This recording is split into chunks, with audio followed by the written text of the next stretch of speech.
اورنگ خسروی.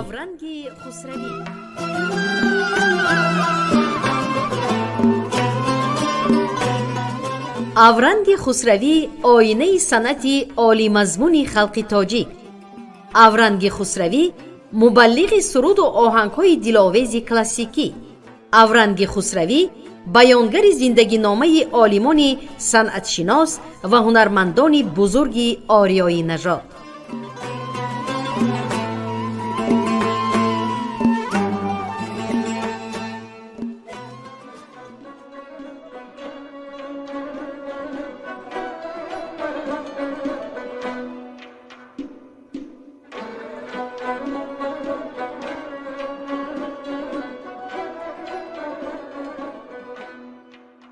شنوندگان عزیز، هموطنان گرانقدر، گفتار امروزه ما به فعالیت ایجادی سراینده، مطرب و آهنگساز عضو انسمبل دولتی شش مقام خوانان به نام فضل‌الدین شهابوفی، کمیته تلویزیون و رادیو نزد حکومت جمهوری تاجیکستان خورشید ابراهیم زاده بخشیده می شود.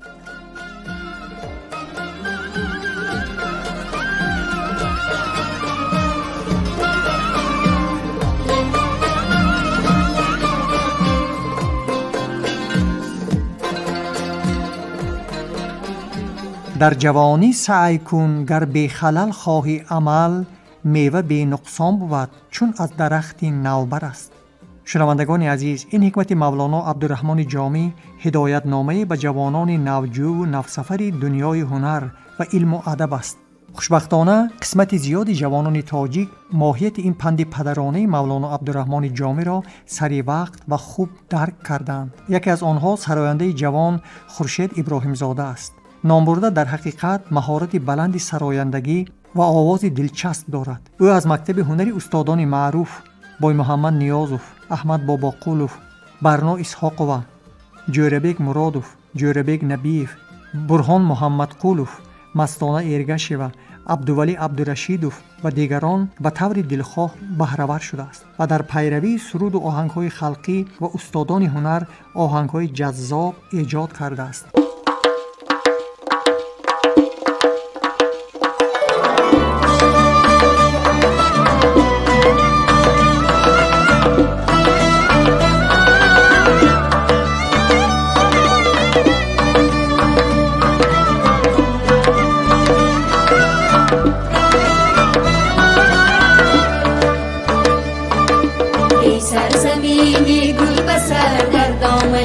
شمس و قمر در دامن شمس و قمر،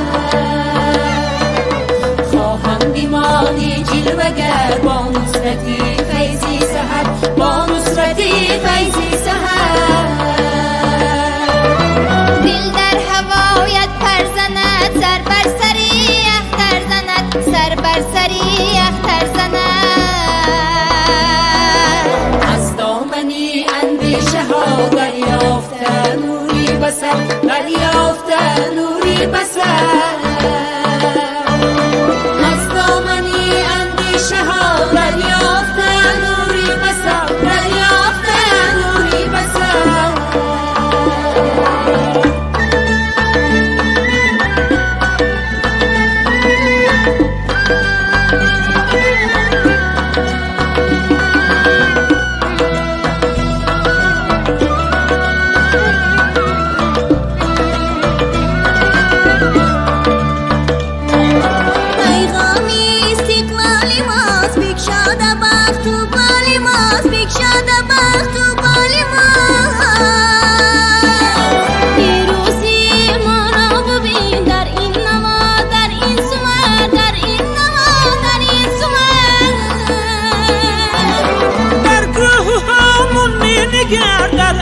گردون می نگر، در اوج گردون می نگر. سیمرغ بختی خلق ما امروز ها بگشاده پر، امروز ها بگشاده پر.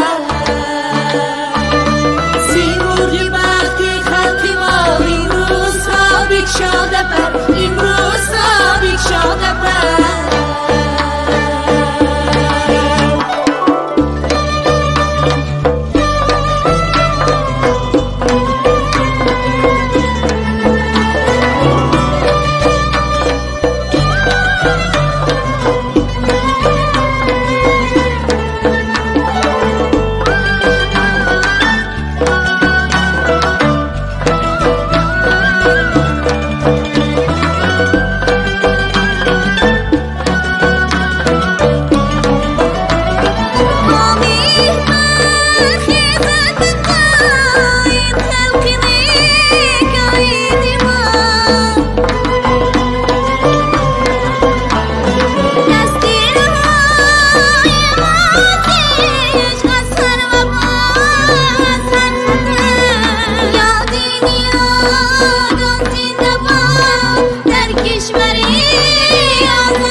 شنوندگان عزیز، قسمت خورشید ابراهیم زاده را به دنیای زیبای سرودهای کلاسیکی یعنی به 6 مقام پیوست. او از این گنجینه بزرگ معنوی بهره ها یافت و سرودهای 6 مقام را با یک مهارت به خود خاص اجرا کرد. اکنون بیایید سرود کلاسیکی را در اجرای خورشید ابراهیم زاده شنویم.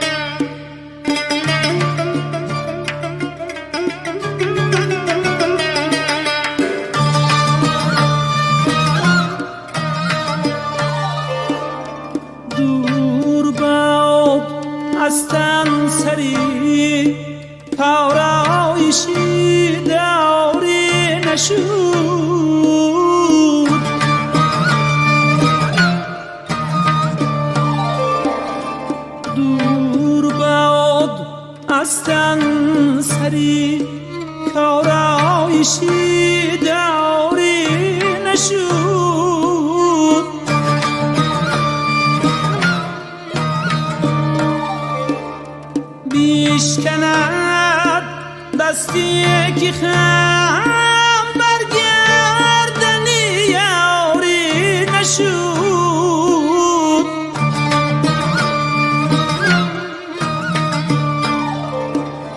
در قیامت سرچشم بیرون کند از جیب خواب.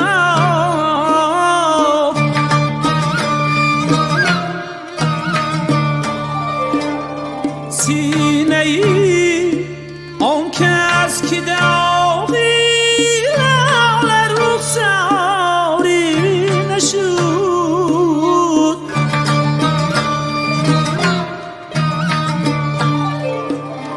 جان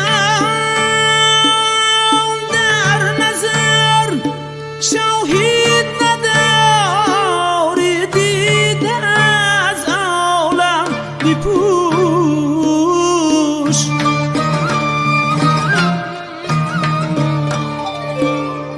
کربی چشمی که لذت گیر دیداری نشود. کردی چشمی که لذت گیر دیداری نشود.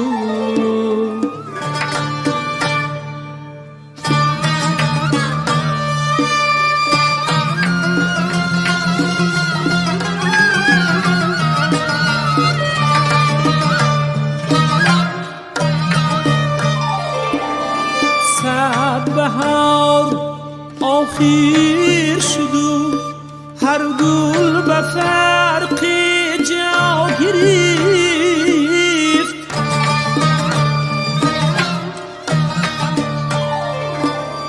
غنچه‌ای باغ دل مازی به دستاری نشد.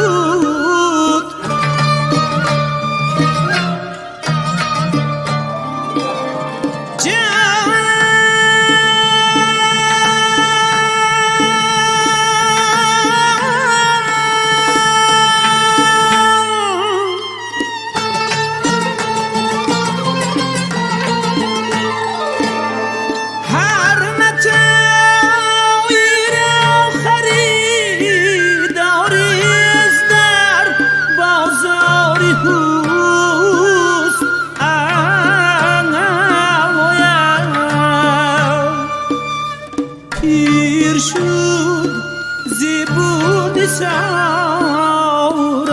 خریداری نشد. پیر شد زیبون سورا خریداری نشد.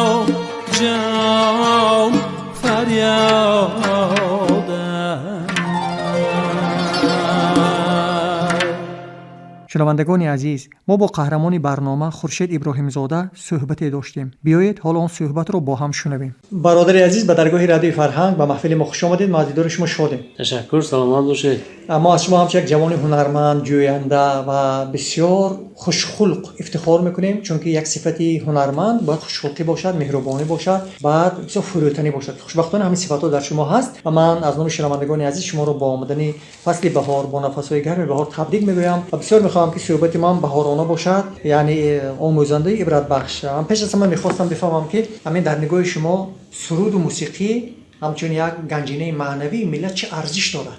مثلا اگر یک ملت به بهاوتیانگر یا از ادبیات کلاسیکش با میاد یا از موسیقی و صنعتش، در این باب میخواستم اندیشه شما رو بفهمم. تشکر. منم در برابر این سلام عرض میکنم به تمام شنوندگان برنامه فرهنگ و از این فرصت استفاده میکنم با آمد فصل بهار نازنین، بهار زیبا و نوروز جهانی تمام مردم عزیزمان را صمیمانه مبارکباد میگویم. همیشه در تاجیکستان عزیز ما افتاد درخشان باشد، خاندان هر یک شهروند عزیز ما دائما خوش و خرسندی باشد و من فکر میکنم وظیفه یکی از وظیفه‌های ما اهل هنر است که ما باید طبع مردم را همه وقت بالیده کنیم با انعام سرود و آهنگ‌های نو و اشعار بزرگان گذشته و امروزه.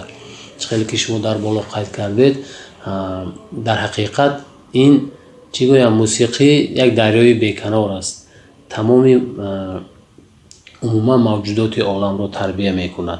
وابسته از کدام مثلا ملتی که نباشد، موسیقی سرحد ندارد، موسیقی زبان ندارد. وقتی که موسیقی آهنگ سرود در حقیقت بسیار در درجه خوب اجرا کرده شده است، در درجه خوب ایجاد کرده شده است، شنونده خود را حتما مییابد و فکر میکنم مخصوصا برای جوانان ما امروز همین موسیقی ملی ما به نهایت ضرور است و بی‌واسطه بی سبب هم نیست که سال 2000 اساسگذاری صلح و وحدت ملی پیشوای ملت پرزیدنت جمهوری تاجیکستان محترم امام علی رحمان و 6 مقام عمری دوباره بخشیدند و امروز الکی ببینید که ما در این 30 سال استقلالیت چقدر چهره‌های نو رو روی صحنه آوردیم. نه بلکه من تمام استادانی که در اینجا زحمت میکشند و در برابر این در کنسرواتوار ملی تاجیکستان استادان کار سر و کار دارند که با همین تربیه همین نسل جوان بند هستند، مشغول هستند و فکر میکنم همین غرور و همین یکی از انعنه‌های بزرگی ما که در حقیقت از گذشته تا به امروز آمده ایستاده است و در آینده نیز ادامه خواهد یافت. این بسیار یک تمدن بزرگ از یک فرهنگی بی‌نهایت غنی است که میتوان با این افتخار کرد. بله، تشکر برادر عزیز. من از شما سپاسگزارم برای اندیشه‌های جالب. 6 مقام در حقیقت یک گنجینه بسیار بی‌بها است و الکی کایها از چندین عصر پیش از سرحد تاجیک زمین عبور کرده گذشته است. بله. دنیاگیر شده است، چون که در زمینه 6 مقام ما تاجیکان بسیار خلق‌های همسایه موسیقی ها آفریدند، هم در پرده‌های خود آهنگ 6 مقام هم در زمینه 6 مقام. بعد زمان ما که زمان جهانی شوی فرهنگ ها است و اکثرا می‌بینید که جوانان ما میل به موسیقی سبک دارند. میل به موسیقی سبک کردن در نگاه من همچون یک تاجیک، همچون یک روزنامه‌نگار آن است که از ریشه خود فراموش کردن، تاریخ خود را فراموش کردن و همین دل خود را با چیزهای ناضرور پر کردن است در اندیشه من. اکنون چه باید کرد برادر عزیز که همین جوانان ما از خردی درک کنند که باید ریشه صنعت ملت سبز باشد و در برابر ریشه عمر ملت سبز باشد. یعنی مقصد من همین یک جوانان بسیار صاحب غروری، فرهنگ پروری، بعد و دشمن شکن رو ما باید تربیه کنیم. در نگاه شما چی باید کرد که همین عشق، همین مهر در دل جوانان ما پیدا شود؟ شاید از اویله سر کنیم، شاید از کودکستان سر کنیم. مقصد من 6 مقام است. بله. موسیقی کلاسیکی. مثلا بعضی میگن که 6 مقام مشکل است، دشوار. 6 مقام کلاسیک است. نه هر کی درک میکنه. لیکن در برابر آهنگ‌های بسیار گران و ثقیل وزنی، نواهای بسیار دلاشوب دارد. نواهایی دارد که حتی با کودک 4 ساله 3 ساله تاثیر میکنه. در این من خواستم اندیشه شما رو بفهمم. سپاسگزارم و من فکر میکنم که اگر مثلا در همین مکتب‌های میانه، مکتب‌های مخصوص موسیقی از آوان کودکی چقدر که شما قید کردید، اگر همین برنامه تعلیمی مثلا فن 6 مقام خوانی یا اینکه 6 مقام امروزی رو اگر از همان آوان سر کنند، باز با منفعتی کار خواهد بود.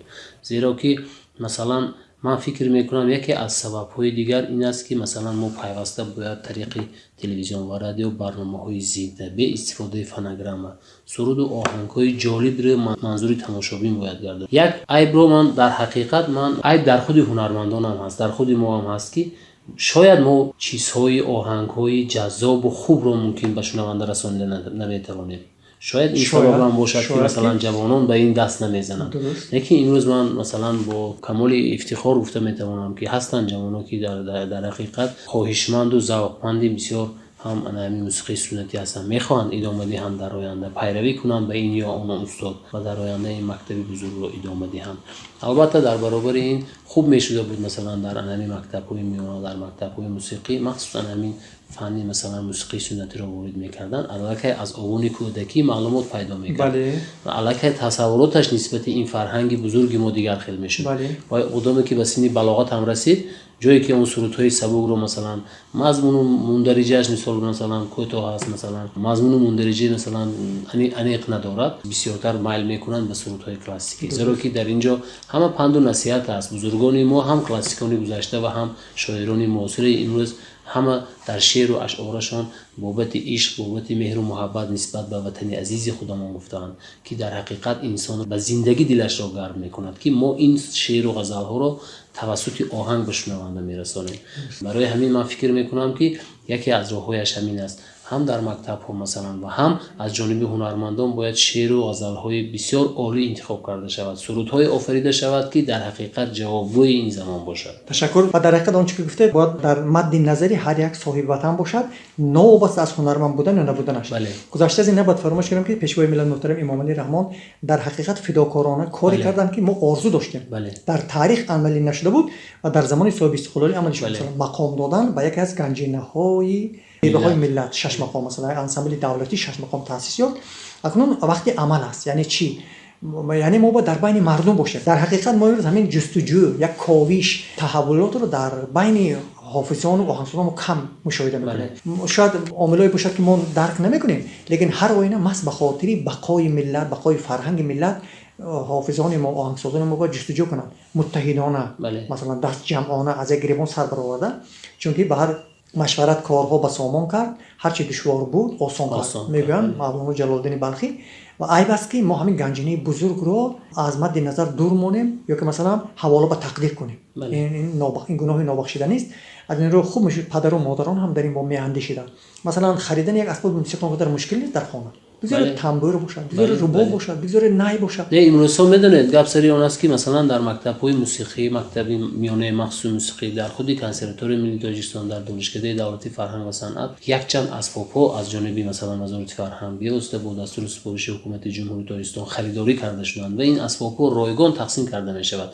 از این مثلا داوطلبان، از این مثلا دانشجویان، شاگردان، همین طالب علمان واسه استفاده کردن میتونن. فقط میل و خواهشی انمون دانشجو رو، شاگرد رو، مثلا طلبه رو دلش رو گرم کردن در کار، بیدار کردن در کار که نسبت به این یا اون اسباب موسیقی یا اینکه نسبت به سرایندگی یک راهی روشن درستی رو شده دادن در کار که و عیان‌تر ببینن. باید که ها این دنیای مثلا موسیقی سنتی کلاسیکی 6 مقام این خیلی بود است. من میخوام مثلا تنبور نوازم، من میخوام قیجک نوازم، من میخوام دوتار نوازم، که من میخوام مثل فضلین شاهبوف یا شاهنظر صایبوف یا بابا قول فضلوف یا دیگر استادان سراینده نامی باشم. این از وظیفه این از معلم بیواسطه وابسته. البته تا ترغیب نکنید. بله، ترغیب هم کاری بسیار باید. ترغیب که مقصد نو ترغیب کردن در کار، برای اینکه وقتی مقصد نو ترغیب کردید، من باور دارم که چون که همین ذوق صنعت پرستی در سرشت ملت تاجیک است. این یک صفتی مادرزادی است.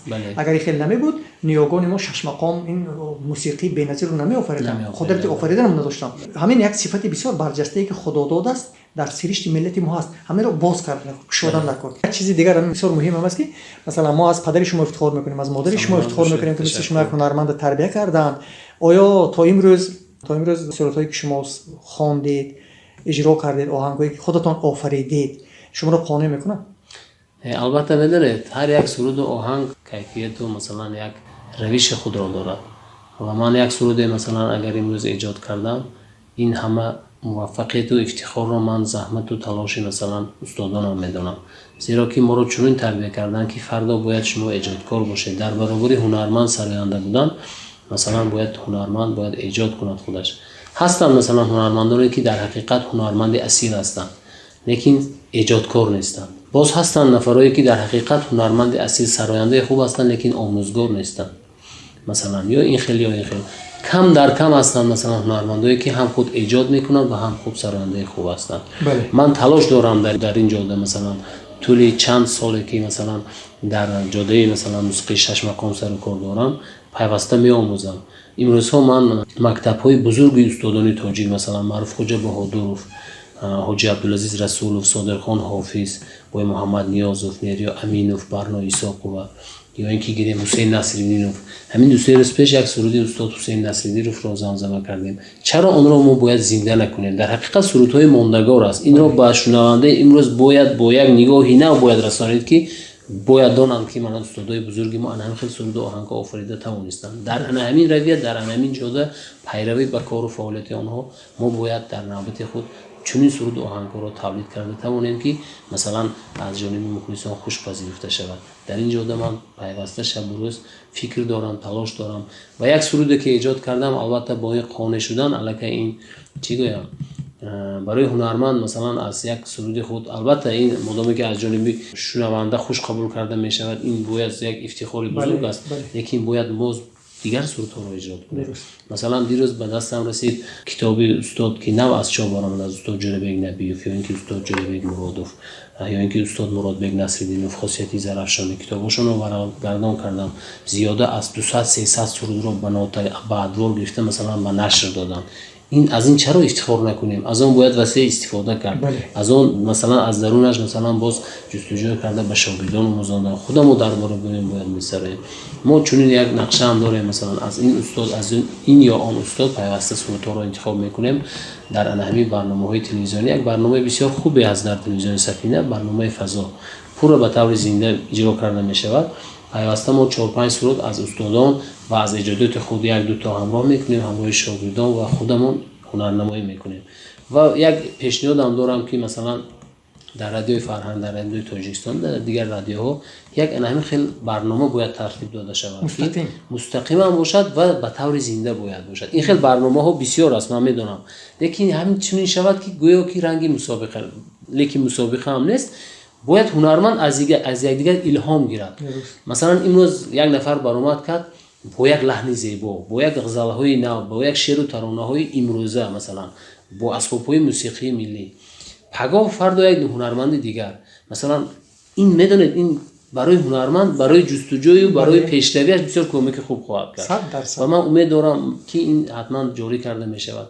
مثلا هنرمندان دعوت کرده می شوند در انمون. بسیار رادیو امروز فضای بسیار خوب برای هنرمندان فراهم آورده است. در برابر همچنین برنامه ها رو باید زیاد کرد که جوانان ما بیشتر میل و رغبتشون به این موسیقی سنتی زیاد گردد. تشکر برادر عزیز، من از شما سپاسگزارم. اگر پوشیده نباشد اون کدام سرودی استاد حسین نصرالدین بود که گفتید؟ من با متن صابری شاهانی. بس عجایب فتنه ها جانا بکارم میبری، خاطرم آزرده میسازی قرارم میبری، چند با یادی رو خط امیدوارم میکنی، چند خوابی منزی چشمی انتظارم میبری، چند خوابی منزی چشمی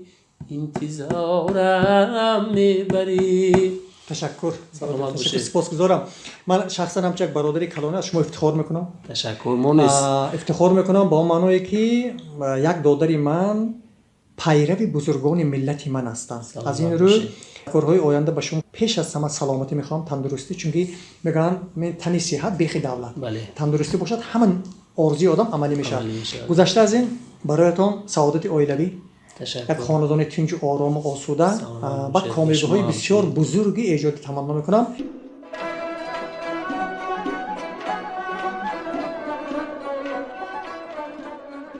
شما صحبت ما رو با خورشید ابراهیم زاده شنیدید. شنوندگان عزیز، چقدر که از سخنان مهمان گفتار سراینده و نوازنده آهنگساز صاحب نظر خورشید ابراهیم زاده روشن گشت و دنیای هنر آمدن او با امر دل و تقاضای طبع بوده است. محض همین مهر مادرزادی او را کامیاب کرد.